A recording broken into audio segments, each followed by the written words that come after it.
Welcome to episode 18 of The Liz McMullen Show. My guest this evening is Patty Henderson. Welcome to the show, Patty. Hi, Liz. It's very, very nice to meet you, and I was glad that you got in touch with me through my website. Yes, your show is getting lots of press, and I'm actually quite thrilled to be here. Super. So tell me a little bit about your background, because you write not only historical fiction, but you also are in a particular genre, which is, the Gothic kind of tales. So how did you find yourself there? Well, a big influence growing up was I discovered Edgar Allan Poe, and I read everything I could on him, and then I moved into just the darker supernatural fiction, and enjoy H.P. Lovecraft, which some might consider horror supernatural, others science fiction fantasy. It all depends on what story you choose to read of his. And that just led into supernatural ghost stories, M.R. James, and others of that ilk.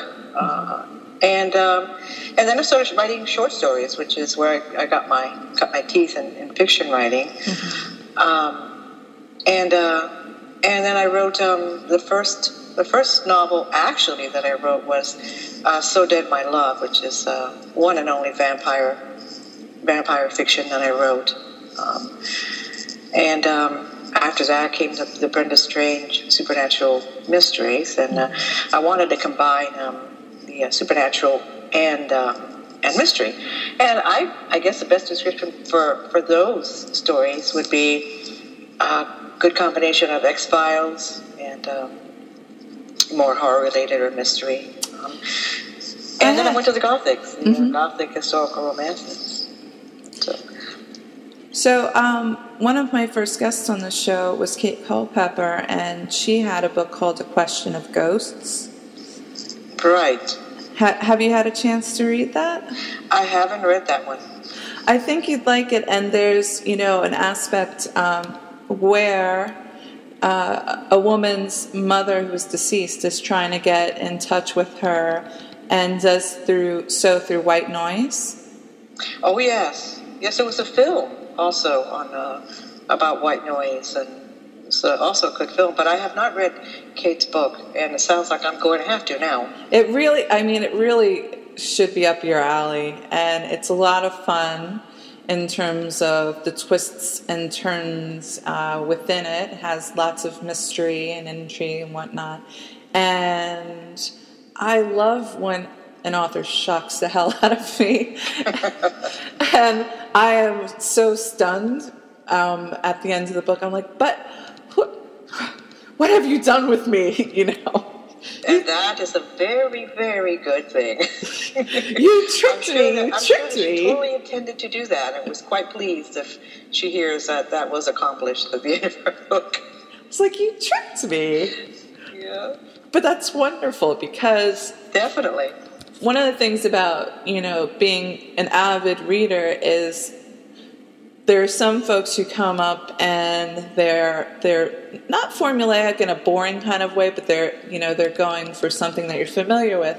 But when somebody can not only, barely have any foreshadowing and take you to a place where you're not expecting it, and that's not actually a detective novel, I'm like, you've done something amazing. Right. That author knows their craft, and they know how to weave in all the little unexpected twists and turns that fools the reader. And I think most readers want that and enjoy that. They really, as a reader, I think, the predictable is not something that when you open a book, you really want to be taken into something, either a different realm or totally unpredictable feelings and emotions and surprises. When you were a wee lass, when you were a young girl, were you... That's too long ago, I don't remember. But I mean, when I was a young girl, I remember books like The Secret Garden and, things like Charlotte's Web and whatnot. Did you find yourself interested in the more fantastical tales when you were learning, reading to learn as opposed to learning to read, and then going into your teen years. Was that something that was attractive to you? Were you exposed to Poe in high school? I was exposed to Poe in junior high school. Prior to that, I didn't do a lot of early reading, but in my very, very early teens, comic books, for me, comic books was where it was at. Loved comic books and really enjoyed the darker characters like Batman and more of the darker characters. And the very first piece I ever actually wrote was I created a comic book character. And he was, of course, a magic wielder and had supernatural powers. There goes the supernatural. Mm-hmm. I even did a drawing of him because I'm an artist as well as an author. And I did a drawing and colored it in and promptly sent a little treatment to DC Comics. Imagining and hoping, as kids, their early teens think that they're going to hit it big and have a comic book and sell it for 12 cents, 10 cents, however much they were my age. And I never heard a thing. I was devastated. They didn't even send me a letter where they received it or anything. But that was the first thing I wrote, and I grew up basically with comic books and superheroes, and then I started writing the short stories, and I was able to do a combination of illustration, a one-page illustration with what we called the Dark Zodiac, which I would take different signs of the Zodiac and write terribly dark descriptions for it, and add a piece of graphics. But unfortunately, that went in an old fanzine called Paragon, and I think that magazine only lasted like 3 issues, so I was only able to do 3. But that was way back in the late 60s and early 70s. That was a while back. Are you familiar with different types of tarot cards? Decks? Yes. I dabbled, I dabbled back in the 60s and the 70s. Who didn't dabble with, tarot cards and astrology and everything, and the days of hippie days and things of that type. But yes, I did. I was familiar with some of the tarot cards. And I think, I'm grasping because this is so long ago. I used to read tarot cards at lesbian clubs a couple of years ago, and I did that for a little while, and it was fun. But I've completely forgotten how to do it. But anyway, I think this is the name of the deck. It's called the Thoth deck, and it's very dark. It works with a lot of Egyptian mythology and alchemy, and as opposed to the more either earth goddess or something more traditionally regal. This was the really dark way of looking at each sign. And I've heard of that deck. I have heard of the deck. I've never come across it. I've never seen it. I was more exposed to the traditional decks. And I think there were some witch decks or something or other. I've seen only a couple of decks, but mostly the traditional ones. For me, and I think it's just my nature, I liked collecting the decks. And when I would go do a reading, I'd have all the decks with me. And what I would present people with, because I had at least 5 or 6 different types of decks, and I would ask them what they were looking in terms of what they'd like to hear. Like some people like to do it for entertainment's sake or for fun. And I'm like, do you want the darker side of things? Are you looking, because I had like a Native American deck, which had a completely different pantheon, but was a lot of fun to work with. Right. Those decks were very different, actually. And one deck that I had was kind of like the film noir series of types of films. And they had, there were several cards, and all of the designs were very much of that particular, almost like comic book things. And I remember I liked having all the different decks. I had a fairy deck, I had a goddess deck, I had, a deck for a lover's one where they each, one was, a famous couple like Romeo and Juliet and whatnot. So that was a lot of fun, and because I was always just enthralled with the mythology behind it and the artwork, and I studied mythology when I was in college, so that was fun for me. But I've completely forgotten everything. Use it or lose it. Use it or lose it. You still have your decks, or? I've given them away. I think I was wondering, when you gave them the choice, did many people choose the darker reading in the darker decks? There were some, and you know what was always interesting to me, and this is stylistically, I don't know how many times you've done readings, is that I would like, whatever you're attracted to is the right where to go, right place to go. Absolutely. That's going to draw you. That should be the answer. But it was a lot of fun in those days. Much time has passed. So anyway. When you were a student in college, what did you study? No, I didn't go to college. I went straight from school to medical assistant school. So it's like a trade school. Yes. Very good. It's always good to have a trade. One of the things that I realized about my education, I went to women's college, Mount Holyoke, and my parents encouraged me to learn how to think and not so much focus on skills-based learning. It was really, so I took all the classes that I was attracted to. And then after I graduated, I thought to myself, well, it would have been nice to get a few marketable skills aside from being a good thinker. That's always good, especially today. But the thing was that I never really ended up working in the medical field at all. That really wasn't my attraction. I had nowhere to go really, and I felt kind of pressure to choose something, so I went there. And before I was even able to get any kind of job in a medical field, doing anything, working with a doctor or anything, I was presented with an opportunity to work for the city library system, and I took that. I never worked with a doctor, even though I interned, because part of the course in the school was that you had to intern. So it was fairly interesting work, but I just never ended up doing it. I worked for the library, for the city library, for many years instead. Do you think that the time that you spent as a librarian kind of found its way into Castle of Dark Shadows? Possibly. So I loved the library. Spent many years there. Mm-hmm. Really enjoyed my job. Can you tell the listeners like a little summary of Castle of Dark Shadows? About Castle of Dark Shadows? Yes. Well, my interest in books and the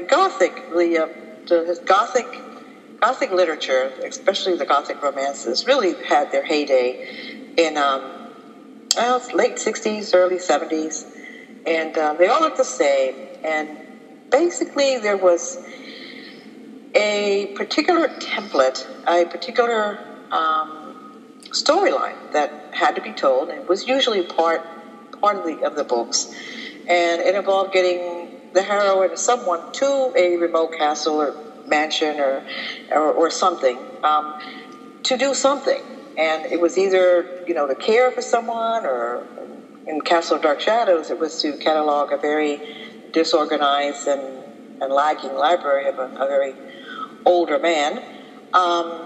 So in that case, that was for Castle of Dark Shadows. And also my love for Poe, as you can tell, in that book, comes through, and my love for the old Gothics and Gothic stories and books is also there, because of the love that the heroine has for those books and that literature. And Dad puts her in the spot to do all kinds of imaginings because of that, because of her love for that literature. And I thought, why not? Let's get someone who's already.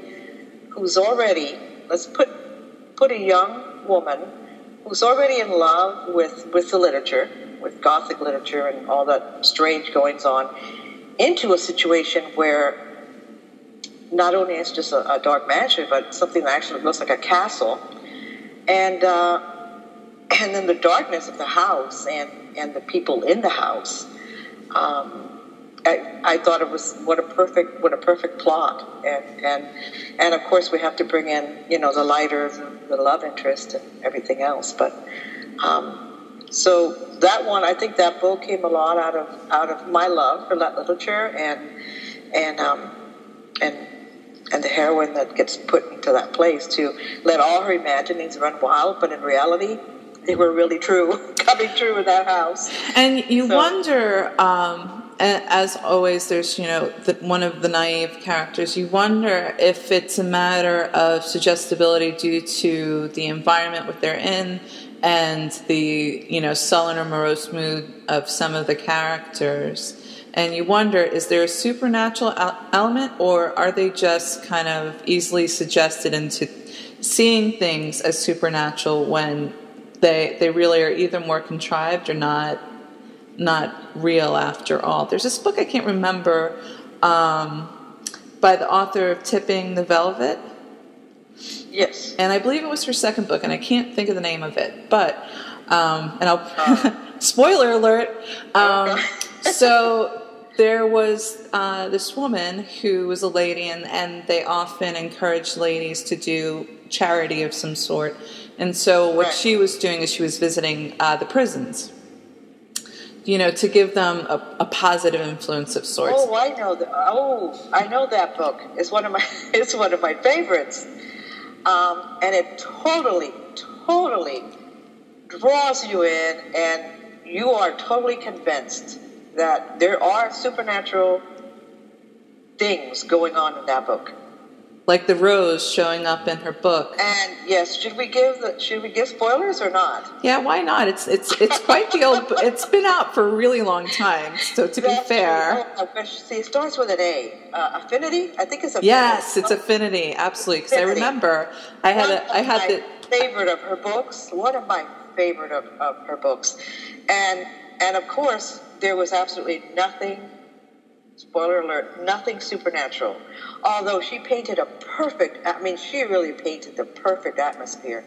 This is one of those books that I said to myself, gosh, I'm sorry there was not a supernatural element to all of this stuff. It was fantastic. It was so much fun. It was a great book. Exactly. So what happened was, I think it was the maid working in her house that was able to get things from the home into the prison and vice versa. Well, she was brilliant. She wove it all together. Oh my goodness. And there were like scents and sounds and everything. It was just so well put together. And you're like, oh, this is awesome. I love speculative fiction and magic. This is amazing. And then she's like, no, it's not amazing. You're a sucker. Exactly. I mean, even though it was, in a way, I don't even want to say that it was a letdown, because I can't, because the book is marvelous.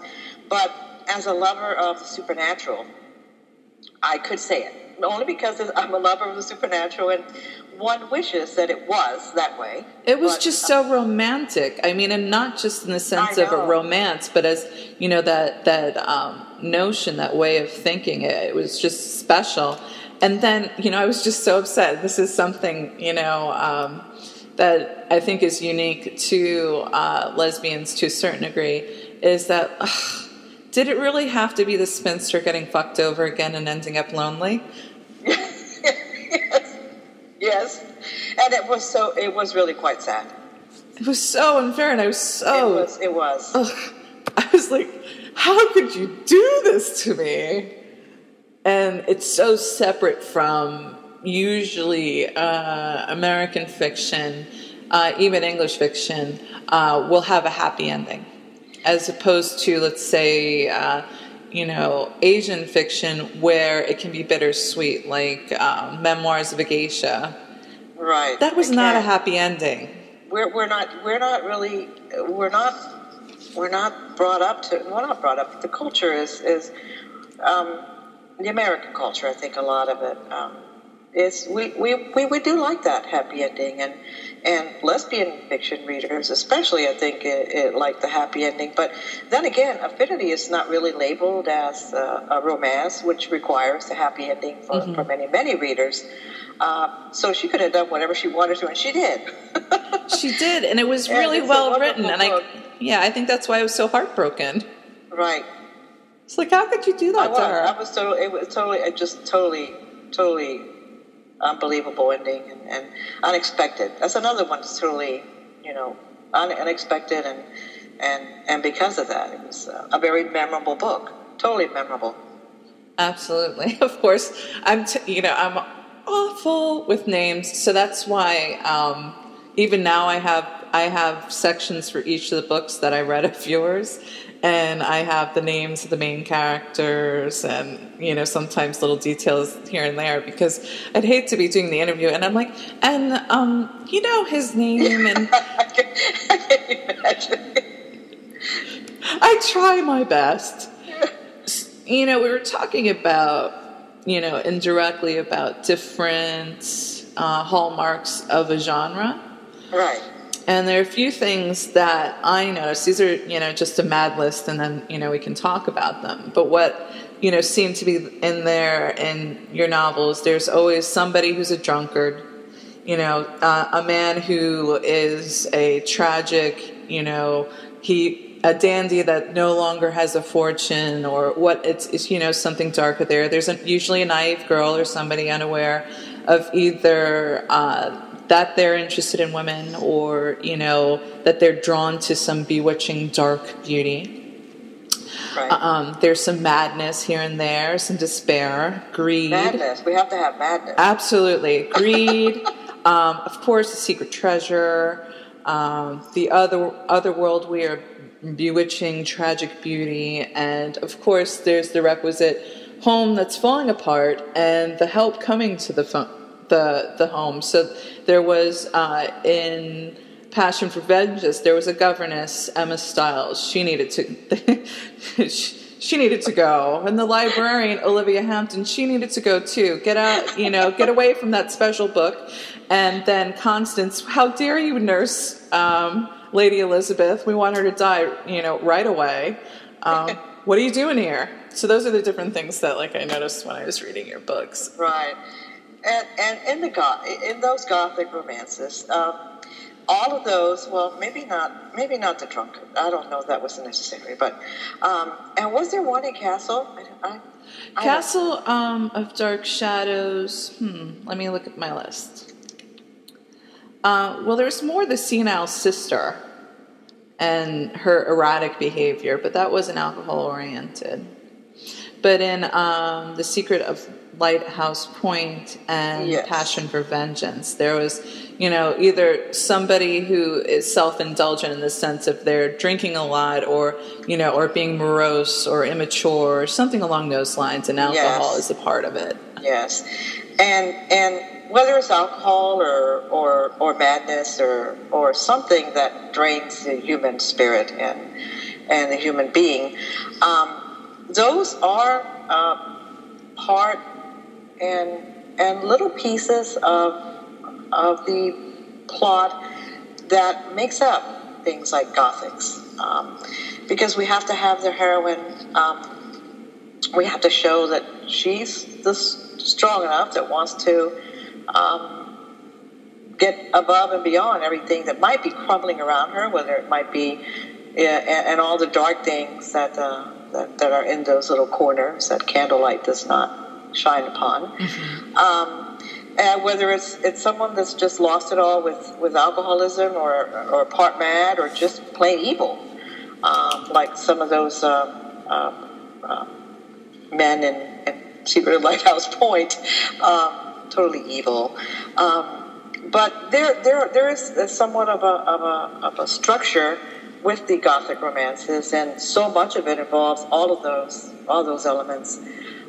It's what you do with it, and if you can create and put memorable characters in those situations that might seem, part of a plot that's just has all those elements and needs all those elements to be labeled a Gothic romance. Have you and some of the Gothic romances weren't actually historical. Some of them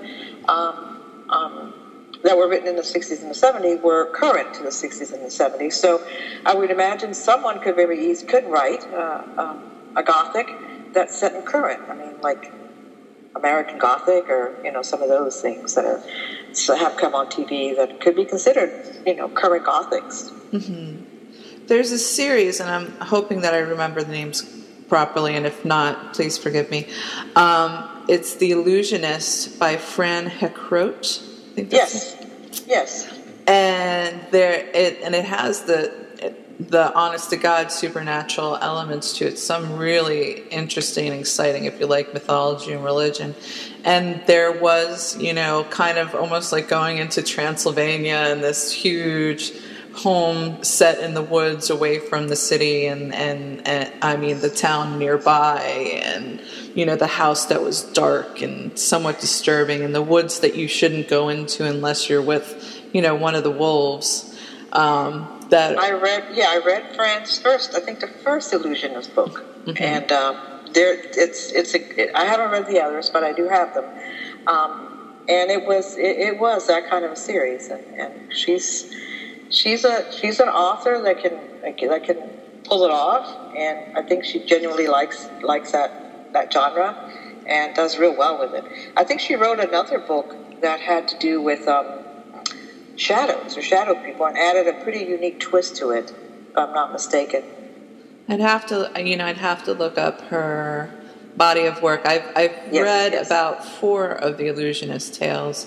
One of the things that, turning things to your own writing, you have really sumptuous language. Like, it's very beautiful, and even in the decadence and the darkness, there's something, just like the character, very haunting and bewitching, and you kind of pull into the tale. And I think that's what kind of rescues it from tropes or, patterns that you would see in Gothic in general. Is it's just so lovely. The language is so intense, and you can tell that you love language. It's the same way, completely unrelated, but you can tell when another woman likes a woman and it's not a game, that they like to be a part of that. And you can tell when somebody loves language and really puts it into their work. And that's one of the things that I liked best about your novels. Well, Liz, that's quite a high compliment. Thank you so much. I really appreciate that. I love the Gothic literature.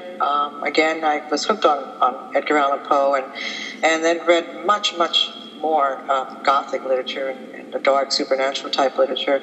And I think even, of course, I think I found the perfect genre with the Gothic historical romances, because it allows me to indulge in a little bit of the old language, and still be able to pull off an interesting book. I try to bring a little bit of the I'm not going to say Gothic, but maybe a little bit of the same feel to the Brenda Strange series, which is of course current. Mm-hmm. And so I think I do a little bit of that too, but again, I don't have the beauty of the language of the past, and I feel like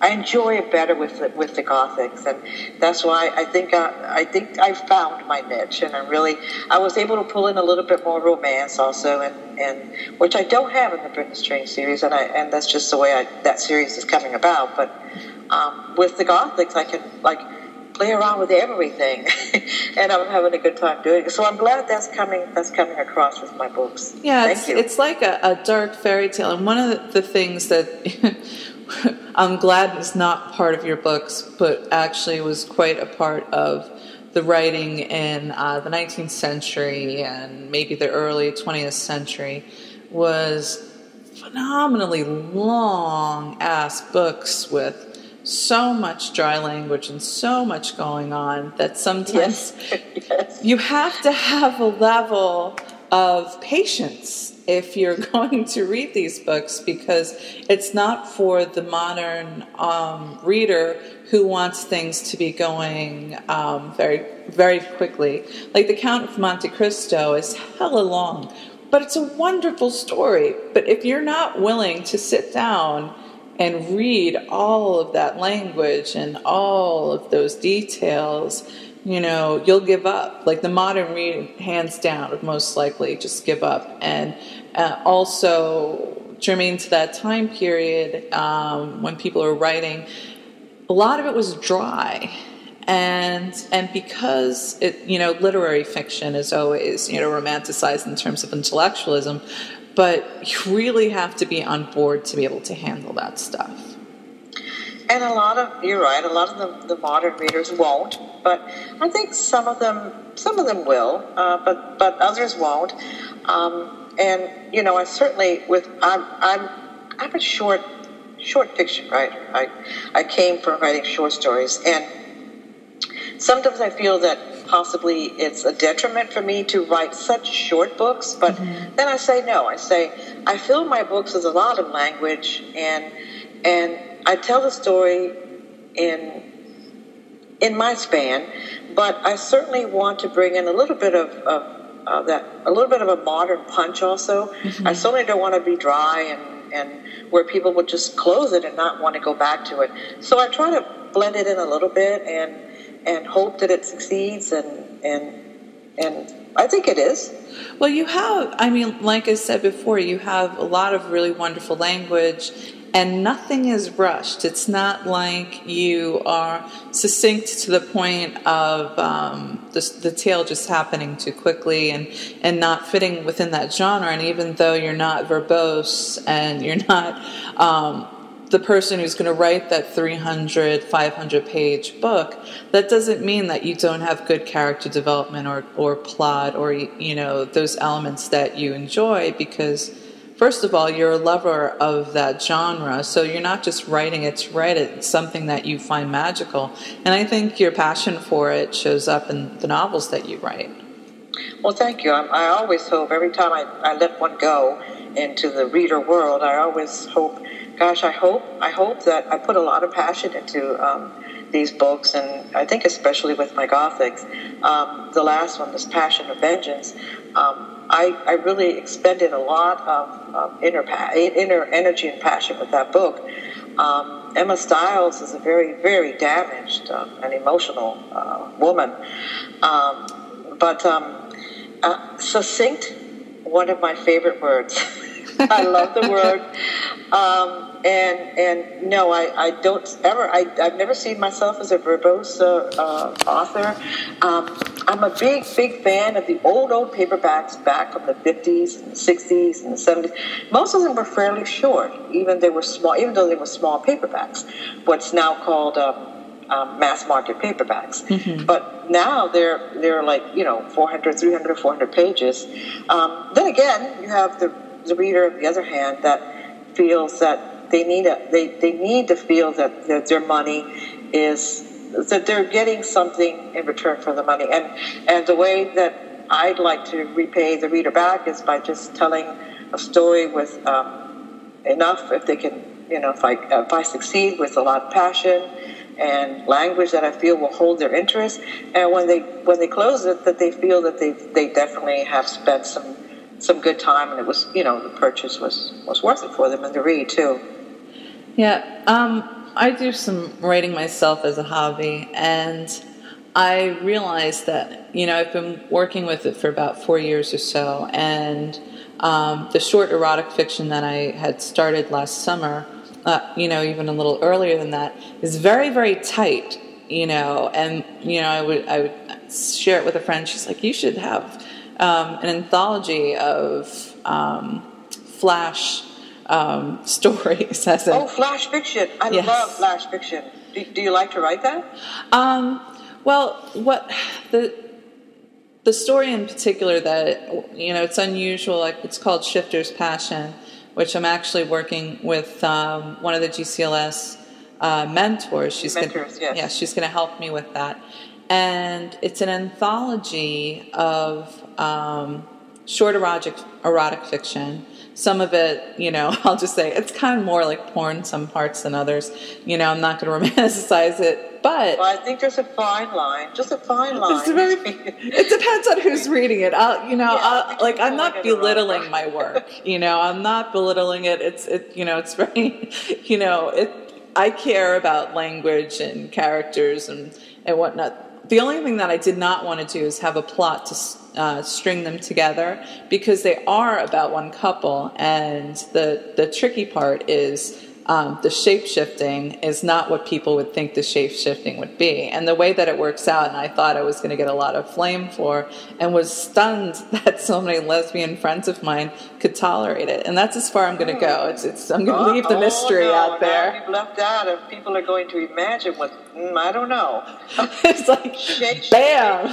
Where you don't imagine it to be. Okay. It's not what you're thinking, because, usually shape-shifting either involves shifting into animal form or being able to take whatever form you can imagine and whatnot. And this is something different.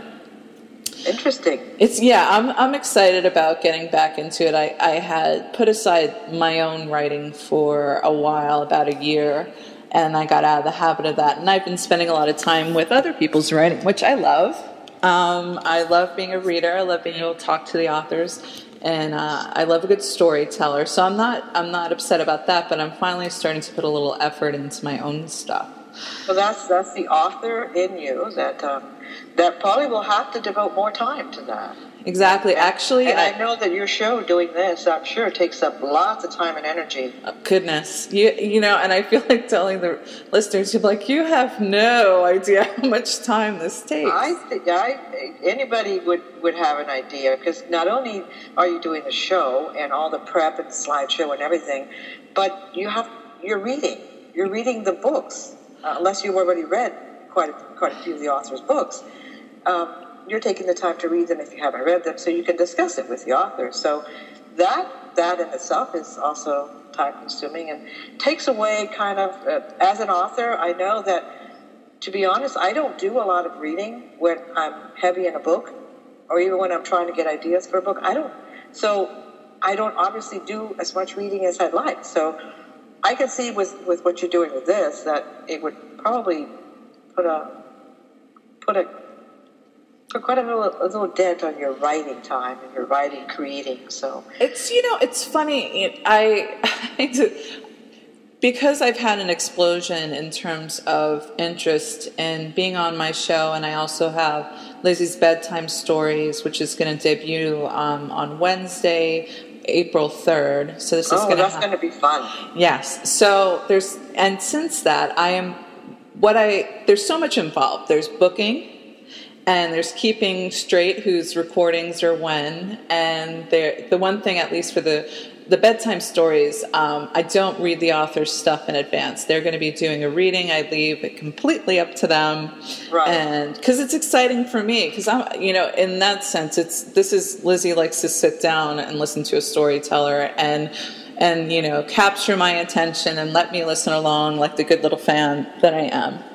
Now, they're going to record it on their own and send it to you? Or how? No, I record them same way that I record this, but it's a lot less labor-intensive in that I ask for an author slide. I ask them for a picture to have up during the reading, and I also have, a contact author slide where you can, get in touch with the author or buy their work. But that's so much shorter than what I do for a larger show, and that's what makes it possible for me. And when it comes to reading for an episode, I can put anywhere between 30 and 40 hours into it, because I read 2, 5, depends on what people give me. And I actually had to make a to-do list this week to get my shit together so that I'd be able to do a good interview, but also make time for the other stuff. And it's worked wonders. But if I don't get organized, I can totally lose track of things. And I'm like, I can I'm sure it would snowball away.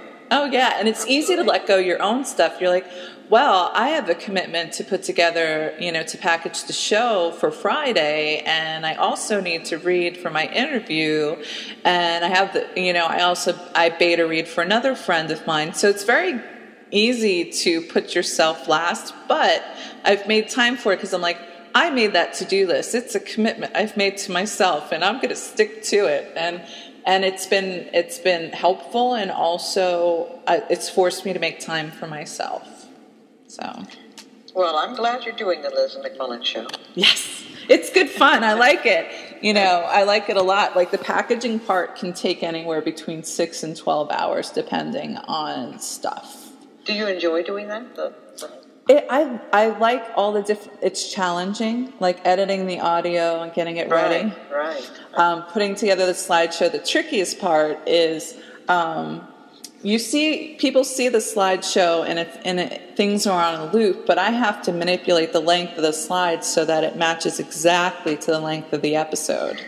Oh, I know. I'm sure that's even harder than, like, I've done a couple of my own book trailers, and I know how that works. There's a lot of fussing to do. Yeah, it's very tricky and very precise, and you have to be careful with the timing and what you want each slide or each frame to, how long you want it to be there, and things of that type. Yeah, and I have to make value judgments sometimes. Like, okay, or if I can't do another full one of all the slides, which ones can I pull? And usually what I pull are the anthologies. Or I manipulate the length of the slides that show you how to buy somebody's work or how to be in touch with the show. But it's really challenging. It takes a lot of time. And then for those of you techies out there, it takes time to convert from one format to another. Like the audio, once I finish editing it, I have to export it and it creates an MP3. After I create the movie in iMovie, I have to wait at least an hour for it to package itself into something that I can upload to YouTube. And uploading to YouTube can take anywhere between 30 minutes and an hour. So, I mean, and then I pass it on to my webmaster, and she's got obviously a job. So, I have to give it to her in a way that I'm like, here it is. And, I have to give her as much time as possible so that she can do something convenient for herself. But boy, oh boy, does it take a lot of energy, I'll tell you. It keeps me busy. And we're all enjoying them. Thank you so much. Thank you. So, one of your tricky tales is The Secret of Lighthouse Point. Oh, yes, my very first Gothic. Is it now? I didn't realize Yes. that was your first one. Yes, that's my first one. And so we have the element of somebody who Constance is going to this home as per her uncle's. Well, I found out that you're destitute and you've got nothing better to do, so I got you a job. Go to the And I've got this poison in my hand that I'm thinking seriously of taking before the knock comes to the door. I'm about to commit suicide, and then I get this job offer. Yes. And she goes up there, and she's traveling in awful New England weather, and I went to college in New England, so I'm fully aware of nor'easters, and I'm like, I can't imagine traveling in a coach, never mind a car, you know what I'm saying? So yes, I've had quite a few comments that just say that the weather itself and the writing and the whole thing takes place in almost a constant snowstorm, that it was like a character in itself, a part of a character, the weather itself. So absolutely, I thought that was good.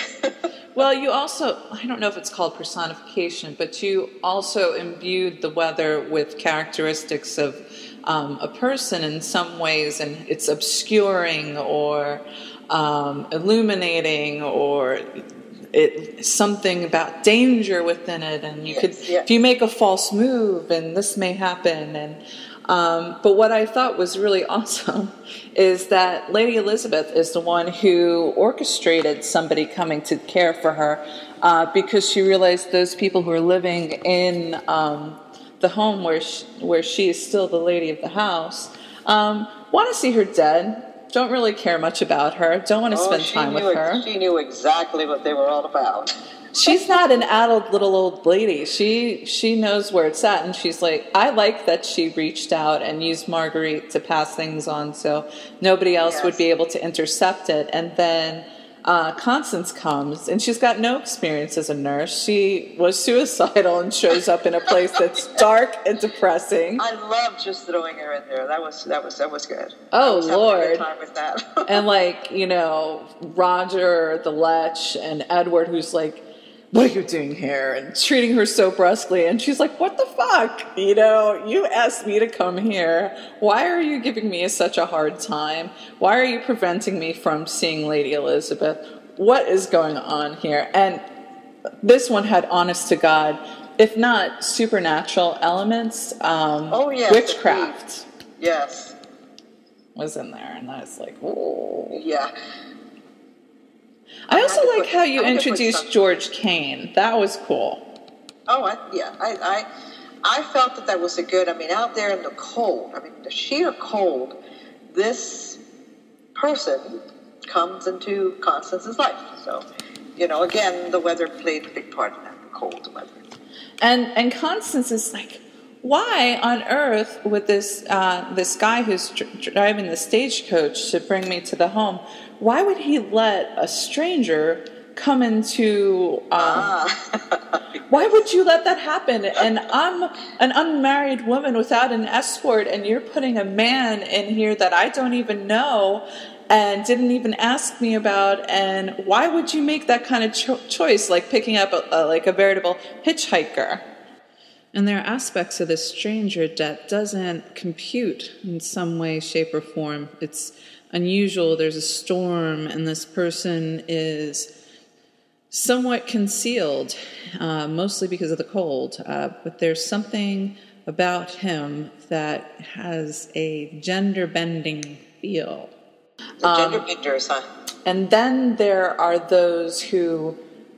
you have no idea that you're dealing with a male character until like some astonishing event. And one of my favorites that did this was Spanish Pearl by Catherine Friend.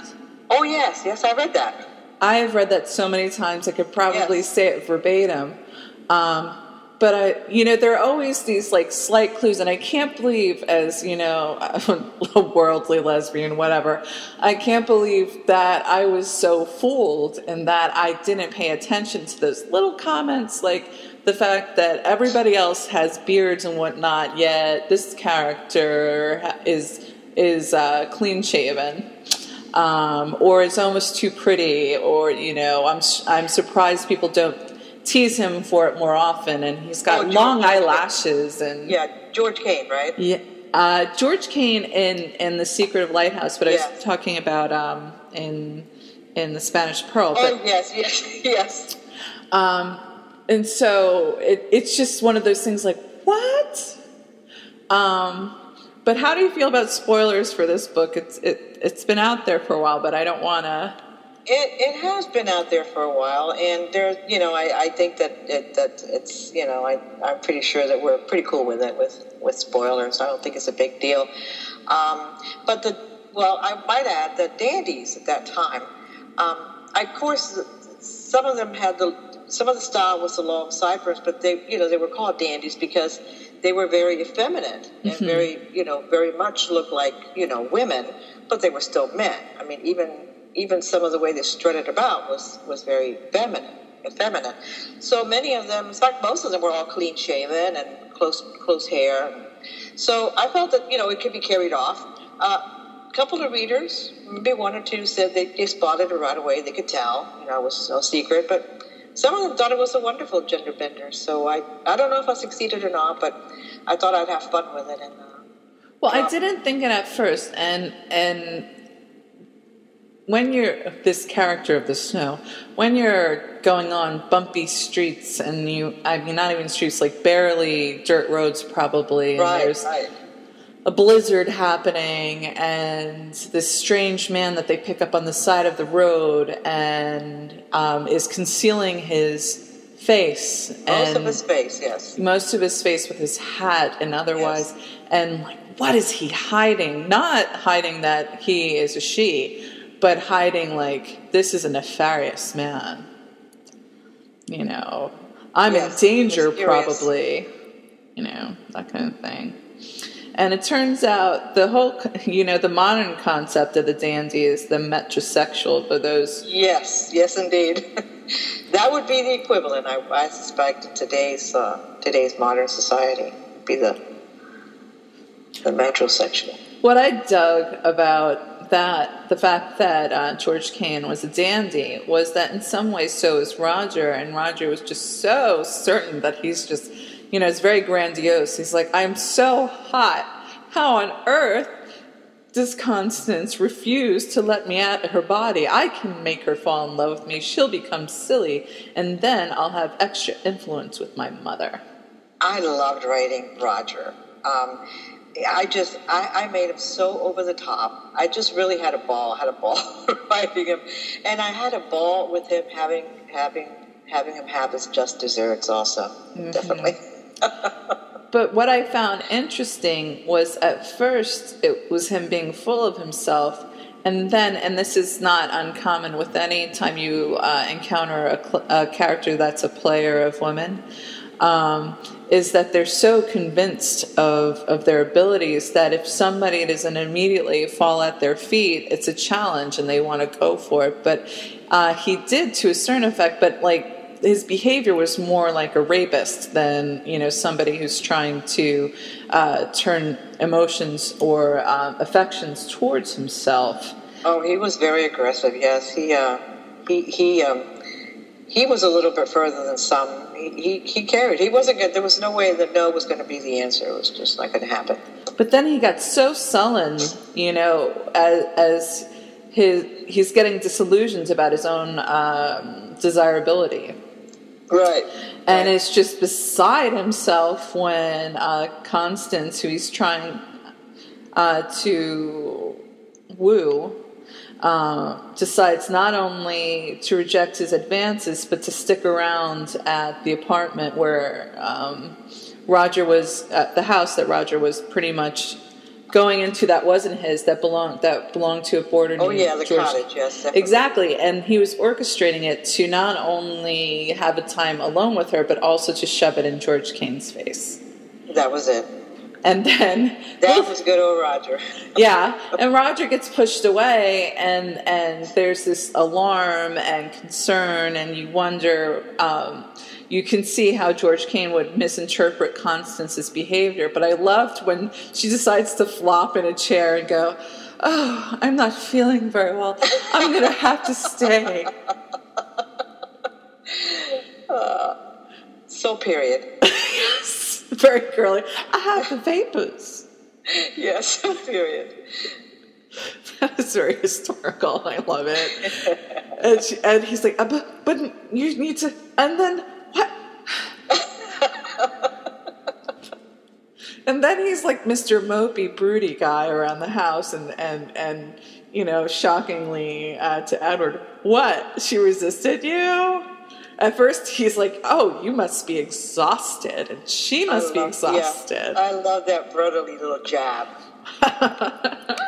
Yeah, it's a little jab. The brothers competing for imagined treasure, of course. And they're both greedy, but one of the things that Roger can, is so easy to see easily as an evil guy or just a cad or a rake, or whatever timely fashion or way of looking at it. But every once in a while, he not behaves off script, but he shows that he's got more integrity than Edward, and that he's not so quick to have Lady Elizabeth die, his mother die, and he's not so quick to go along with everything that Edward wants. And it seems a lot of his wrangling is more trying to secure his financial future, but he doesn't agree with a lot of the things that Edward is into.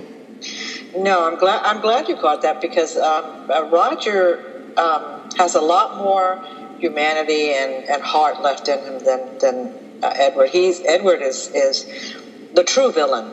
Roger, I wanted to show a little bit that he still had some little bit of human decency still left with him. Edward was not. Edward was a real heavy, and there was no No feeling sorry for Edward. No. No. Not for Edward. Him and his dark mask. But what I loved... and his black handles. Yes. That's just so... And she was in like a gauzy black... Anyway. But what I really liked was that last dinner that Lady Elizabeth had wanted. She wanted to not be stuck in her room. She wanted to come down. And I loved writing that. I enjoyed it. And it was just so wonderful. And but what I really loved about it was it kind of felt like Clue.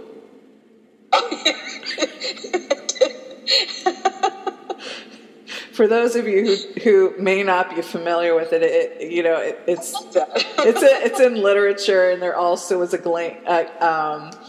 was also a board game which I owned. It was Mistress Plum in the library with the crow, like I don't know, with the pipe or whatever it was. And so in this case, once as a reader you realize that George is not George, it's Georgina. She shows up still as a man, according to the three characters that are going to be at the dinner. That would be Roger, Edward, and Catherine. But instead of having her hair back in a ponytail or trying to have different masculine traits, she had her hair down, which made her resemble her mother. And that's where, the game is afoot. And let's see what happens. Yes, indeed. I would say that even though the time, part of the time that actually, while finishing it, The Secret of Lighthouse Point is probably the lighter that I had more fun with, including the characters and things of that type. It's when my mom passed away during the writing of that book. So despite the fact, I think I got a lot of energy by going ahead and writing it. And even then, it is probably the lighter of my three Gothics. I'm going to agree with you on that one. I would say the passion for vengeance is the darker, I would say. It is the darkest. Castle is dark too, but I think, passion for vengeance, I would say, and as character study and everything, it is the darker one. Even though there's less of a supernatural and a hint even in that one than the others, but that's the way I would put them. Well, there are aspects of it that remind me of The Witching Hour when they're trying to coalesce the natural elements into, for magical purposes. But for me, what was interesting is, for the longest part in me reading the book, for the life of me, I couldn't figure out how vengeance was going to get into this. So I'm like, passion for vengeance. I'm trying to figure out, like, is some kind of tragedy or something going to happen within the household? How is vengeance going to come into play? Is Dr. Rydell going to try to have at Emma Stiles? Like, I'm trying to figure out where is it going to come along? And there's the foreshadowing that something dark is afoot, which is done by one of the women working at the house, Hannah, and she's like, "That's a dark woman." Yes, that's where I wanted to put that little thing in there. Why does Hannah feel that way? Is it possibly?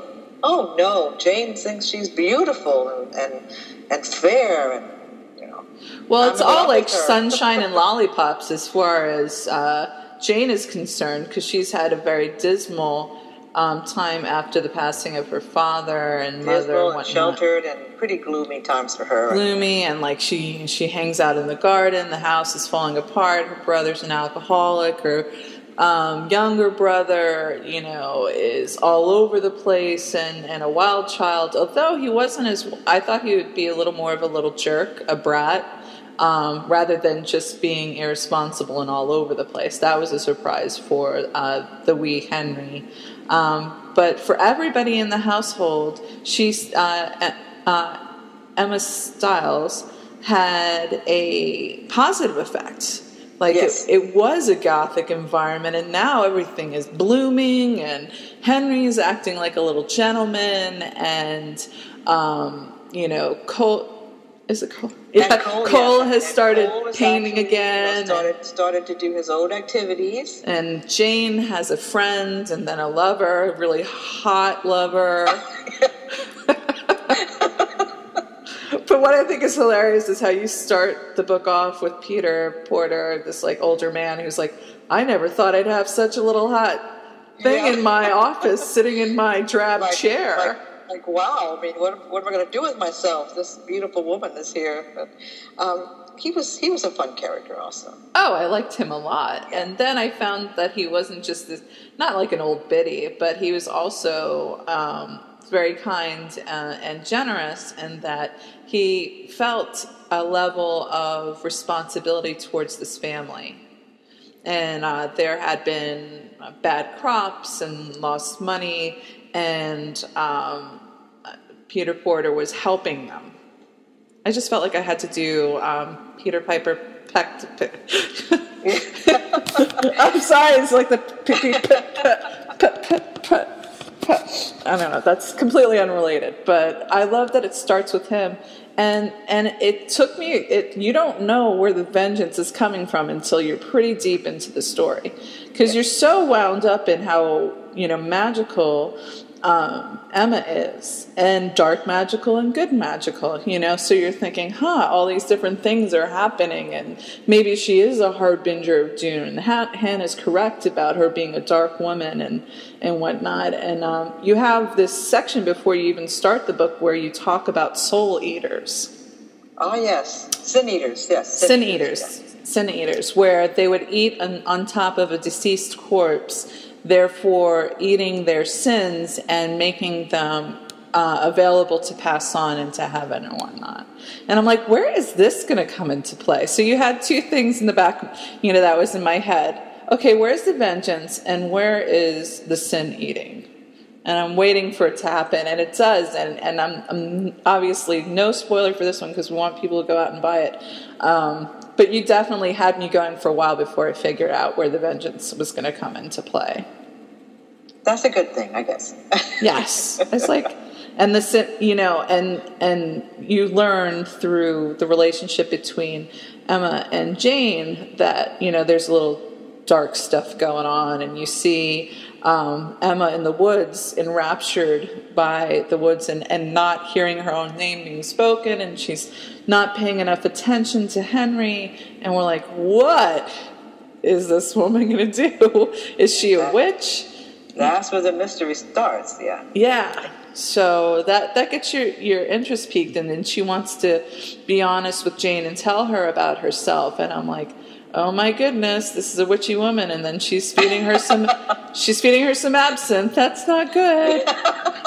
That's a little bit of a hallucinogen, Absolutely. Enough of it could really send some people kind of crazy. And we're like, poor Jane. She's just getting sucked in by this woman who... But she's so willing. But if, what I liked, there was the excitement of Jane in the beginning, especially at the concept of she didn't even know Emma was going to be a part of the household. She just thought it was going to be awesome to have her over for dinner because her life is so dull. And one of the things I hate in historicals is where they have silly little girls. Yes. Who are very, stupid. Or they seem to be, and they're just like... Oh, God, I hope that none of my Gothics have those... No, it doesn't. My point is Jane is not that. She may be excited, she may be naive, but it's not that thing. Because, I've read some historicals, because I like history a lot, and I was reading this one historical, I was like, really? Really? It's the silly little girl running around, losing her books at a women's college... a lot of them are like that, and that's just, again, some authors think that that's, part of the genre, but you can change it, and you can make it different. I was like, Lord, that's irritating. Yeah, I wanted to make sure instead, I wanted to show Jane's, infectious, almost giddiness, happiness that this woman, this is before she even knew that, she had these feelings which is going to pop open because this woman is really almost totally magical.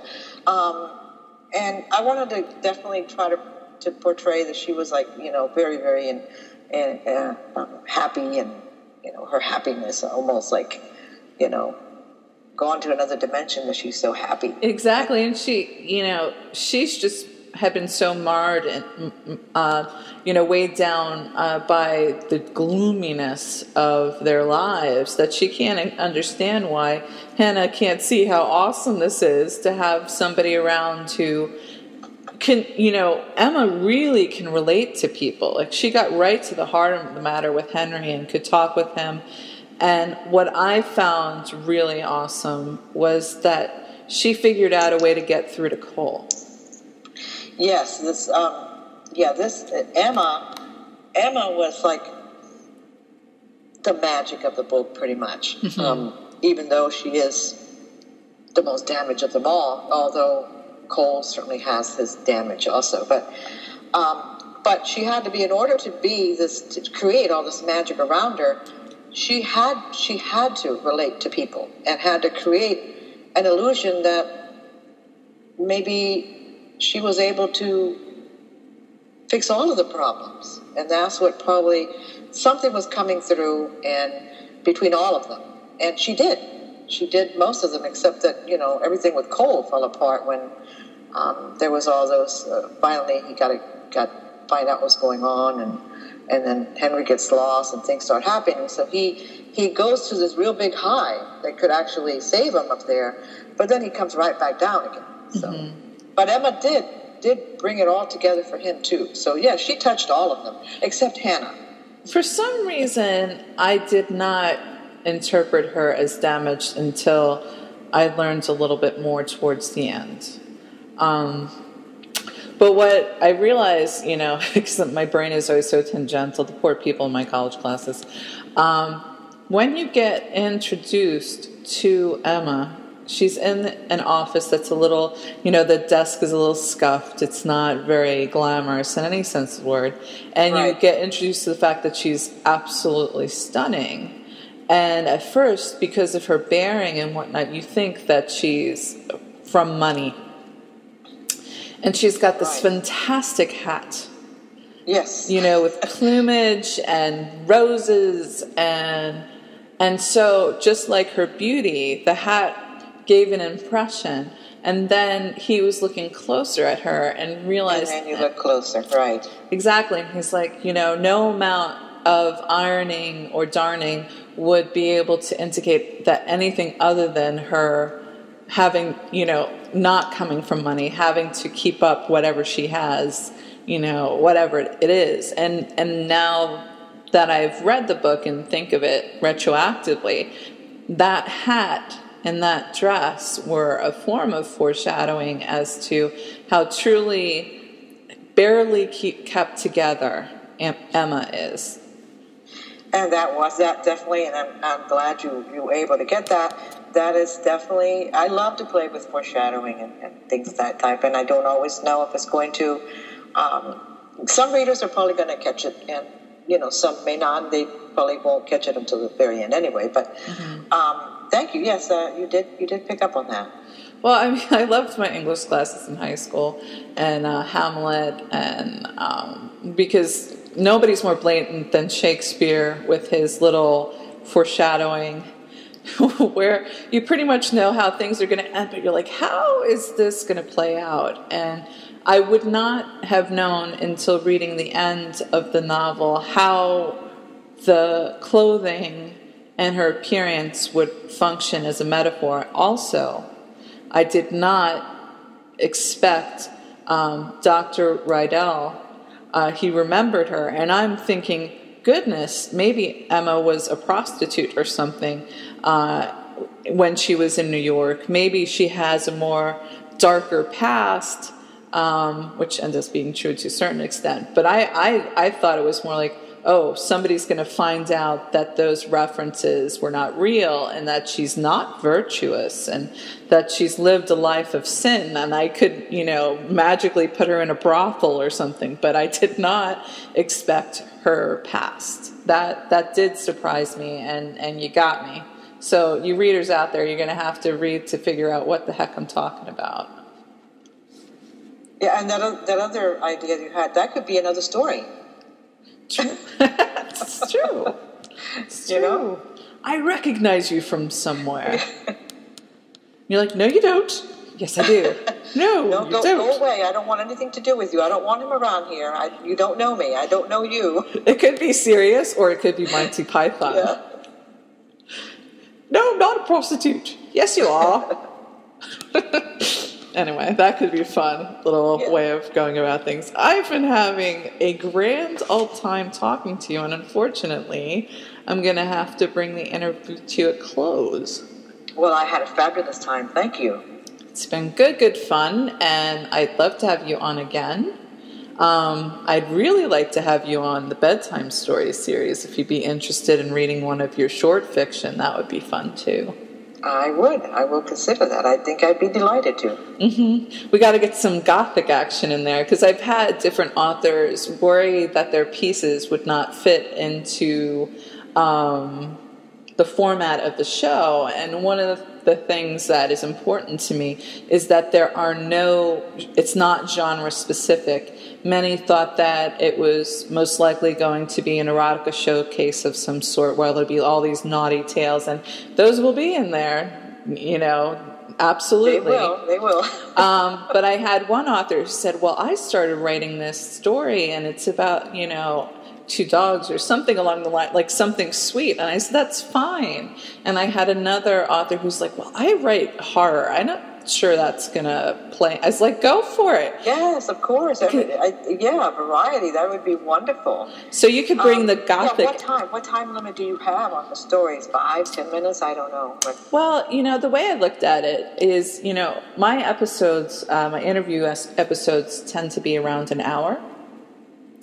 So whatever somebody is comfortable in doing, because I've tried to read out loud myself, and I know it can be taxing, but some stories take 20, 30 minutes at a go, and my first author, Isabella, is actually going to be reading 3 short stories. So that would work too. Yeah, I don't have a particular time frame that I'm looking in. I know that my audience is not going to have tolerance for something too long, so anything that I'm doing has to cut off at the hour point, and they could be as short as 15 minutes or longer. The point is, it's a storyteller's showcase. It's not genre specific. The creative control is entirely in the hands of the author. And I'm just there to be there for the recording and to listen and, have my chin on my joined fists and enjoy the stories. Well, I think it'll be exciting, and I guess you're just going to have to find out where it goes once it gets started. But either way, I would like to be part of it, so I'll definitely be contacting you for that. Super. So thank you. Fantastic. Thank you. Thank you for coming on the show. Oh, it was great. I loved talking to you. Thank you. All righty then.